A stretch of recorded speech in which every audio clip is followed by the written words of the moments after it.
അതെന്താ പഞ്ചായത്ത് പൈപ്പോ? കാറ്റ് മാത്രമുള്ളല്ലോ, സാധനമില്ലല്ലോ. കിട്ടി 2 തുള്ളി കിട്ടിട്ടോ. ഇത് കഴിഞ്ഞ നോമ്പിന് വാങ്ങിച്ചതാട്ടോ വീട്ടിൽ മക്രോണി. ഷെൽഫിൽ അങ്ങനെ കിടക്കുക കുപ്പിയിൽ. എന്നും ഇങ്ങനെ നോക്കും എന്താ ഇപ്പോൾ അതുകൊണ്ട് ഉണ്ടാക്കാൻ. നോമ്പിന് എന്താ പറയുക, നമ്മൾ ചീസൊക്കെ ഇട്ടിട്ട് ഒരു സാധനം ഉണ്ടാക്കിയിരുന്നു.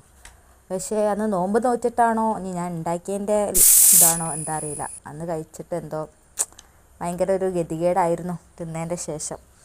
അങ്ങനെ പിന്നെ അതുമേലേക്ക് പരീക്ഷണത്തിലൊന്നും പോയില്ല.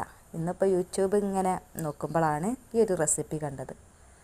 അപ്പോൾ വേഗം തന്നെ എന്തായി, അടുക്കളയ്ക്ക് വന്ന് അപ്പോൾ 2 പീസ് ബീഫ് ഉണ്ടായിരുന്നു. അപ്പം അത് ബീഫും മക്രോണിയൊക്കെ കൂട്ടിയിട്ട് ഉണ്ടാക്കിട്ടോ. സാധനം ടേസ്റ്റ് ഉണ്ടായിരുന്നു, അടിപൊളിയാട്ടോ, കുഴപ്പമൊന്നുമില്ല. എന്തായാലും മക്രോണി തീർന്ന സന്തോഷത്തിൽ അടുത്ത വീഡിയോ ആയിട്ട് വരാം. അപ്പോൾ അത്രയേ ഉള്ളൂ, ബായ്. എല്ലാവരും ചാനലൊന്ന് സബ്സ്ക്രൈബ് ചെയ്ത് കട്ടൊക്കെ കൂടെ നിൽക്കണേ. ഓക്കെ.